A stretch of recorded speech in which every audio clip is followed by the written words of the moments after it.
मला म्हणायचं होतं काय, तुला घुसखोर म्हणायचं होतं ना, घुसखोर म्हटलं असतं तरी चाललं असतं. तू गुरुवार्यांना बोलायचं नव्हतं. घुसखोर. तू आमचं सर्वस्व आहे, ते सर्वस्व आहे आमचं. आमचं सर्वस्व आहे ते. लवांड्या बाजूल तू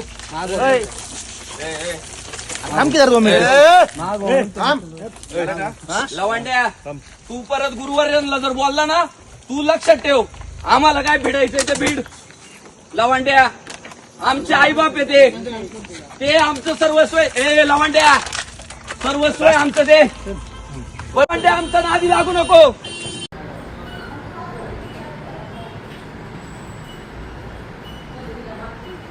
प्रवचन देता का तुम्ही?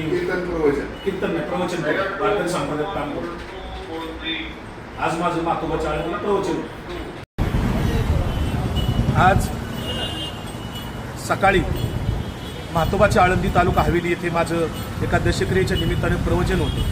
ते प्रवचन संपल्यानंतर 10 वाजता मी आळंदी म्हातोबाच्या इथून पुण्याला जायला निघालेलो असताना रस्त्यात गावाच्या बाहेर आल्यानंतर वारकरी संप्रदायातील संग्राम भंडारे आणि काही 10-15 गोरक्षक होते. सगळेजण 2-3 गाड्या होत्या आणि त्या सगळ्या गुंडांनी मला रस्त्यात निर्जन स्थळी अडवलं. माझी गाडी आणून मला उतरून माझ्या अंगावर 2-3 शाईच्या बाटल्या ओतल्या, मला धक्काबुक्की केली आणि 2 जणांच्याकडे रिव्हॉल्वर होते. ते सगळेजण मला जीवे मारण्याची धमकी देत होते. तितक्यात लोक जमत असताना ते मात्र तात्काळ पळून गेले. मी त्या सर्वांचा निषेध करतो. संग्राम भंडारे आणि त्याच्यासोबत आलेले सगळे जे काही 10-15 गुंड होते, गाड्या घेऊन आलेले, त्यांच्यावर पोलिसांनी तात्काळ कायदेशीर कारवाई करावी. मी लोणी काळभोर पोलीस स्टेशनला इथे फिर्याद देण्यासाठी आलेलो आहे.